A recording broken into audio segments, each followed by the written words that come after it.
Hey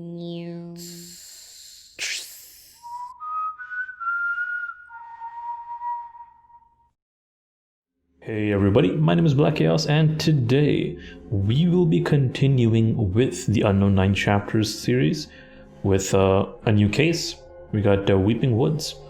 So according to this case, we've been getting reports of trees producing blood-like sap, and the LYS has managed to gather a sample for analysis. We would like questers to take a look and cross-reference the results with our various hypotheses. Okay, Chapter 1. The Fish Lake National Forest in Utah is undergoing a rare phenomenon. Loggers from the US Forest Service have noticed the trees started bleeding when cut down. So we sent our people to contain the story and gather a sample. Our specialists have provided us with their hypotheses on the events that occurred in the forest, and we need you to test the sample provided and determine which hypothesis you believe to be correct. Alright, our objective is to read the documentation, analyze and test the sample. Then tell us which conclusion you believe fits the phenomenon and why. Alright, let's go. Alright, the first set of documents are lab test commands. Okay, zoom into that a bit.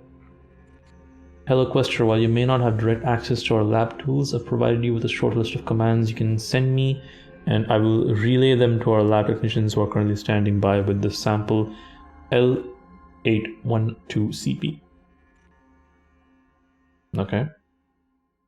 If anything out of the ordinary occurs during these tests, the lab technician will provide us with a report. To perform a command, start with the command code followed by the sample ID. For example, if you wish to expose the sample to a naked flame, type TFIR L812CP. Alright. So there are these commands and you have to put the sample code in. Alright, so tcut cuts a section of the sample for easier manipulation. Once the cut is made, a sub ID is then provided for that piece for further analysis. TDRL drills a spigot into the sample to extract any liquids found inside. Any liquids found will have its own sub ID provided to you for further analysis. Expose a section of the sample to a naked flame for approximately 5 to 8 seconds. Anything extracted will have its own sub ID, okay? TANA analyzes the sample or subsample, which provides you with more information on its makeup, origins, age, etc. Anytime you're done with your test and you believe you have found the correct hypothesis, simply respond to me with the command I have found a conclusion, and then answer the questions provided. Cool. Okay. So this is the folkloric hypothesis. Question: what is causing the trees to bleed in this particular forest when chopped down? Old druidic texts depict the legend of an evil dryad that would curse wanderers who disrespect the forest. The creature would afflict its victims with a paralytic poison, which would cause their feet to root into the ground. Then, in the course of a few days, the victim would slowly and painfully transform into a tree. What? Okay. Anyone that would chop down this tree would remark a painful moan and actual blood coming out of the bark, indicating to them that it was once a blasphemer of the forest. Suggested action: perform a fire or cutting test on the sample and ask the lab technician if they hear a moaning sound when performing. Drill a hole into the sample and collect the sap, then analyze it to determine if it's human blood. Okay, so we know what to do. Perform a fire or cutting test. Cutting test. T-cut L812CP. L812CP. See what happens when you cut into it. The lab tech just cut off a piece of sample L812CP. Nothing remarkable happened, apart from an odd reaction from the tech. You can analyze subsample L812CP bark, as well as ask me about the reactions from lab personnel with ID L812CP, cut, rep. Okay. So we'll check with this guy first to see what happened when he cut into it. As soon as the lab tech started cutting into the sample, they described seeing a gushing, bloody wound on the bark surface, as well as an overwhelming smell of copper. Once the cut was completed, they immediately left the testing area and bolted for the bathroom, clutching their stomach. Okay.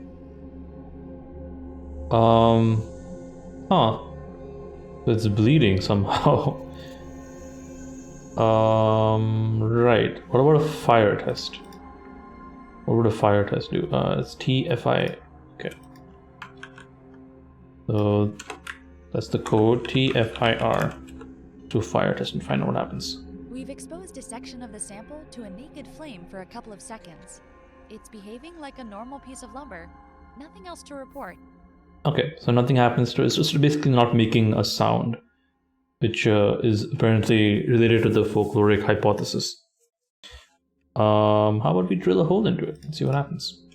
What's the drill hole thing? TDRL. Okay.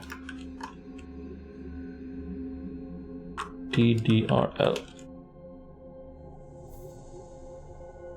The lab tech drilled a hole into sample LA12CP. Apart from a strange reaction from the tech, nothing strange seems to be coming out of the sample. You can analyze the liquid we've labeled LA12CP SAP and ask me about the reactions from the lab techs with ID LA12CP DRL rep. Alright, let's check with the rep first. The lab technicians swear that when they drilled a hole into the sample, blood came pouring out. Blood? And there was a heavy copper smell in the air. Copper smell. A few seconds later, a feeling of unease swept over them. They then asked to stop the tests and return to their station. Oh. Interesting. What about the sap?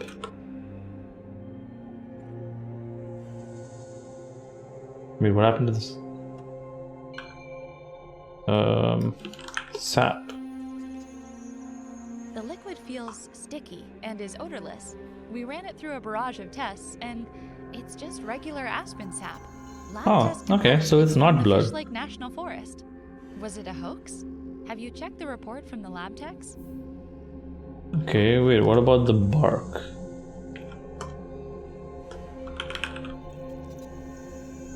Bark. It's coated in a semi-viscous, sticky liquid. Seems Okay, like nothing- regular sap. The sample nothing reacted like a untoward over regular there. piece of lumber when cut. Our lab confirms that it's a piece of bark from a quaking aspen tree. Quaking aspen tree. Okay, so this hypothesis is basically debunked. What about this one? Paranormal hypothesis. What is causing the trees to bleed in this particular forest when chopped down? We believe that the trees have begun secreting an odorless pheromone that would manipulate the human sensory organs into believing they are harming another human being by simulating the smell and the look of blood, as well as causing mild nausea and guilt to anyone affected. We believe the trees have developed a form of sentience and are using this tactic as a deterrent against deforestation. We are still developing hypotheses as to how they have developed this cognitions, but we believe an outside force could be involved, perhaps redacted. We'd like access to the sample once you're done with it. Okay, drill a hole. Okay, I've already done that. Collect the sap and analyze its chemical composition. Determine if it's actual sap. Yep, we've done that. So it is actual sap. But here, scientific hypothesis. Bleeding trees, while appearing odd, is something that can easily be explained scientifically. A certain type of tree called the Corymbia opaca, also known as the desert bloodwood, is a species of tree endemic to the northern region of Australia. It is reddish-brown bark and its sap of a dark red color with a viscous texture closely resembling blood, known as kino or red gum. Perhaps this species of tree has appeared in another location, and a theory could be that the tree is afflicted with Cytospora cankers, a fungus disease that have been known to cause bleeding effect. We suggest you analyze the sap, then drill a hole, collect the sap, and analyze that. LA12CP is a type of tree called Populus tremuloides, or quaking aspen. It originates from Utah in the Colorado Plateau. It's definitely not originating from Australia. We believe it to be around 50 years old. And it's fairly old too. Let's try. I have found a conclusion. Oh, you have? Tell me, which hypothesis fits best with the sample that was given to us? I think the closest one is the paranormal one. Seems to be the closest one. Paranormal. What's your evidence? The sap. I don't think that's right. Oi. Take a closer look at the files, then ask me again. Okay, wait. The lab technicians swear that when they drilled a hole into the sample, blood came pouring out, and there was a heavy copper smell in the air. Wait. Blood came pouring out, not sap. Unease swept over them. They then asked to stop the tests and Hold return up. to their station. The liquid feels sticky and is odorless. We ran it through a barrage so it's of not tests, blood. and it's just regular aspen sap. What is it Lab then? tests confirm it's from the Fish Lake National Forest. It's a bit useless, isn't it? Okay, so we basically have proven that this is not correct because there is no blood, no actual blood, and there is no moaning sound. So this is definitely not right. The scientific hypothesis is also not right because the origin of the tree is regular. It's not from Australia, and it doesn't have any special sap or diseases so far. So I'm going to try this again. I have a conclusion. I think I have to input. Oh wait, what was? I have found a conclusion. Okay. I have found a conclusion. Oh, you have? Tell me, which? Definitely the paranormal one. What's your evidence? My evidence is drilling representative. Yes, this guy. Despite our machine saying the samples were completely normal, the lab techs did testify that they saw and smelled blood, as well as feeling nauseous shortly after testing. This aligns with the paranormal hypothesis. Okay, cool. We got We this. sent the sample to them for a closer look. That's done then. Paranormally. Oh, nice. We finished it. That was fast. Guess we can do one more for this episode. First grade coincidence. The consciousness division sent us a gray flag when they spotted some unusual activity on social media. Apparently, children in Tunisia and Sicily have been drawing very similar things without being told to. Teachers in both schools posted about it on the same day, but no one is taking this seriously. We need you to assess the situation and see if there's anything more to it. Alright. Review the drawings from... Whoa. Okay, who is this? Oh, okay. Is that us? I don't know. Review the drawings from a French language elementary school in Sus, as well as Sauce, as well as the second group of drawings from another school in Agrigento. Okay, find a link between the children's drawings. Alright, let's get started. Tunisian children drawings. Okay, everything seems very normal so far. Wait, what is this? FALCONERI?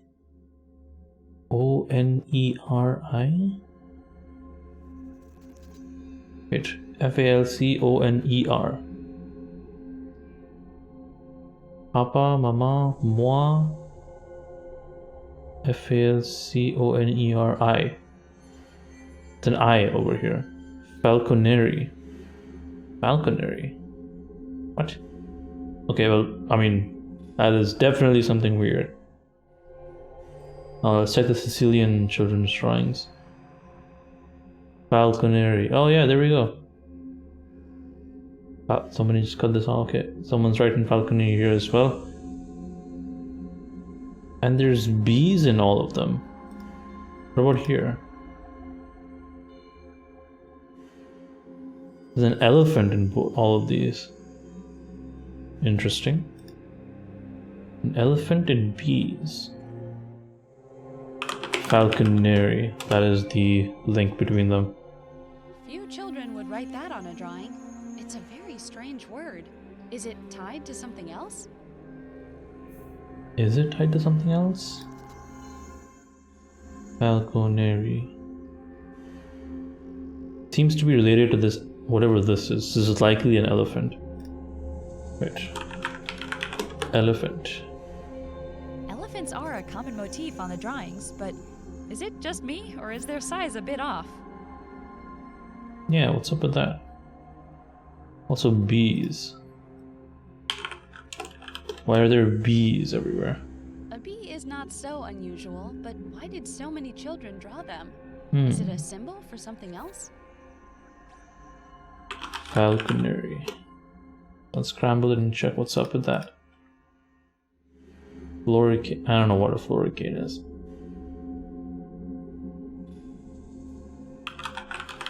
Floricane. Okay, I don't think the word unscrambler is gonna help us with that. Okay, instead of trying to unscramble it, what if it's like a actual thing? Falconry.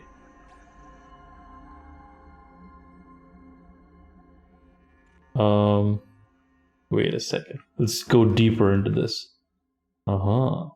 Language. Only Italian. Suspicious. Falconry. Elephant. Wait, whoa. What is this? It's actually a falconry pygmy elephant. Dwarf elephant on the island of Sicily.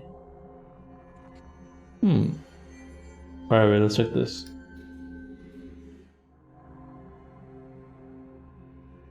What if we just copy paste this and put it here? From what I can see, it's the name of an extinct species found in very few places around the world. Okay, so that worked. So we're on the right track here. Few places around the world.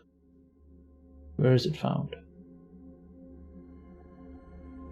Okay. Mediterranean islands of Malta and Sicily. Malta. Yes, that must be it. Oh. Malta is the only island in the world where the Paleoloxodon falconary elephant existed, and it was also renowned for its honey. Ancient Greeks called it malete, or sweet as honey. Oh yeah, Malta's I'd love honey. to visit one day. Okay. Oh wait, I got it? Huh. Cool.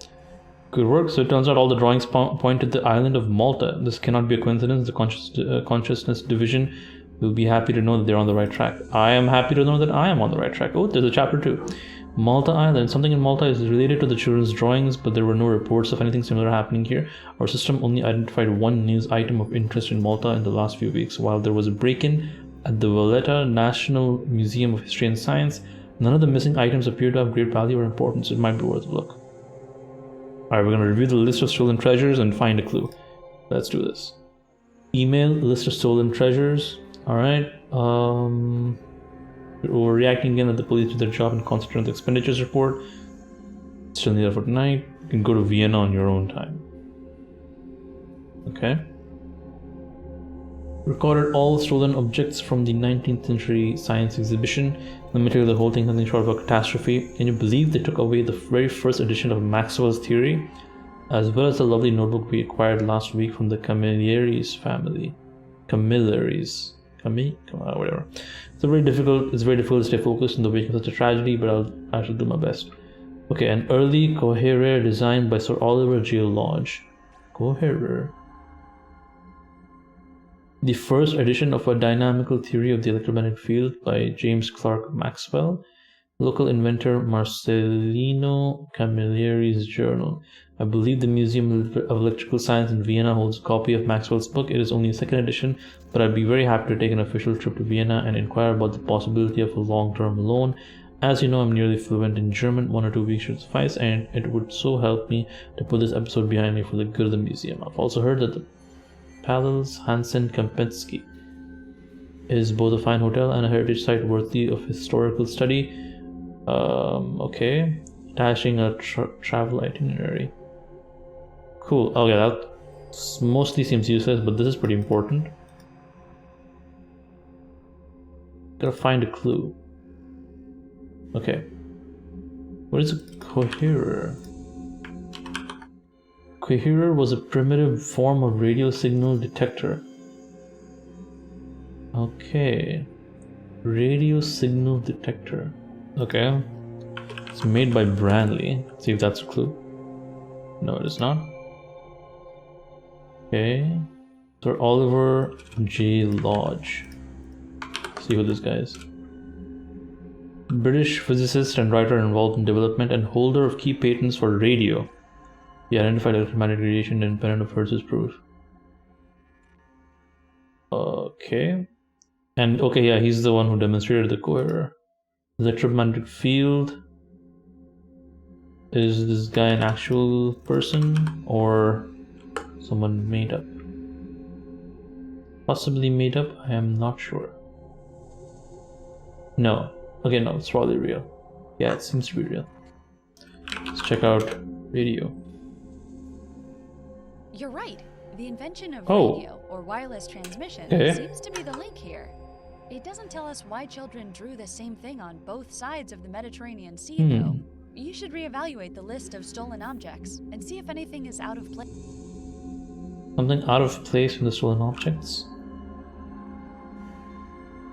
I mean, this is definitely out of place. What would they want with an electromagnetic field? I can't really help you with this. Bob Hertz from tech support knows everything about waves Oh, and frequencies. nice. But he's out on sick leave today. Sorry about that. Okay. But then what do I do with all this knowledge? Type out James Clerk Maxwell? Well, not really type it out, just copy paste in it. A famous inventor. I believe his work had some influence around the end. Okay, that's not really helpful. Marcelino Camilleri. I have no idea if I'm butchering his name though. Hopefully you won't take offense to that. Actually, Oh, you may be right we got a about new that. clue. I can't find anything on this guy. Wait, I'll try with radio. Here, there's only one single reference in our entire archive. It's from the correspondence of Guglielmo Marconi, the inventor of radio. Here, take a look at this. Alright, so the inventor of radio and this guy have been talking. My dearest friend, how can I repay you for this priceless gift? You were right. Marcelino Camilleri certainly had some fascinating ideas. I don't know where you found this journal, but it has already inspired me a great deal. As you already know, I've stumbled across quite a few obstacles in my recent work. The past weeks have been disheartening to say the least, but this extravagant notebook is exactly what I needed. M. Camilleri used a coherer to detect optimal wave patterns, one greatly inspired by Sir Lodge's design. I'm confident you remember Lodge's Royal Institute lecture on the matter, as well as the awe and amazement we felt then. So what if I used a coherer myself? Ryle already mentioned the possibility that I didn't take it seriously. Could it be the key to what I've been looking for? In his own words, Camilleri's georesonance experiment was a failure, and I must say mineral transmission does sound hopeless, but I cannot overstate the passion and warmth it brought back into my soul. He was wrong, but his work pushed me in the right direction, something I desperately needed. Cannot thank you enough, but do expect delivery of an exquisite Lambrusco bottle. Okay. P.S. Did you notice that the experiment was performed in the famous prehistoric cave discovered by our colleague Arturo Isel 30 years ago? I find that detail highly intriguing, as I remember the cave being closed to the public shortly after its discovery. Ooh, this seems interesting. Always take PSs very seriously. Oh wait, did I misspell his name? Arturo Isel. I believe he was an Italian archaeologist in the 19th century. Records say he found a lot of caves. He was the cave guy. Okay, that's very helpful. He was the cave guy. Mineral transmission. Is this something that we can use as a clue? Nope. What about georesonance? Camilleri tried something in 1896 and failed. Is it important? Marconi's letter might hold some information about it. In 1896 he tried something. What about this guy? I mean, he did trigger a hint. Oh, this is an actual person. Okay, searching for Neanderthal man. During one of his excursions, came across a cave. Gardalum. Okay. Dwarf elephant. In Malta. Oh, this is where. Oh, in Malta. Oh, this is where it was discovered. I'm guessing this is definitely. Come on. bit of a coincidence, I think. That's it! The Gardalam cave in Malta is Gardalam. linked to all of this. We sent our Maltese agents on site, and they found something. We don't know what was the experiment's exact nature yet, or why it only affected children hundreds of kilometers away. But the trail weavers Okay. at C Division are already working on some theories. Okay, what did they find? What? Are we not gonna know what they're not gonna tell us what they found? Oh, okay, wait. We found a stolen courier as well as some modern transmission equipment and some test notes. Check your journal to read the conclusions of the C Division. Okay. We have another anomaly request as well. But yeah, we'll stop here for today. Thank you all for watching. I really appreciate it. I hope you're enjoying the series so far. If you do, please leave a like. I really appreciate it. And yeah, if you have any discussions, feel free to discuss it in the comments below. I'll be there. I'm pretty interested to find out more of about this world of Unknown 9. That's it for now. See ya.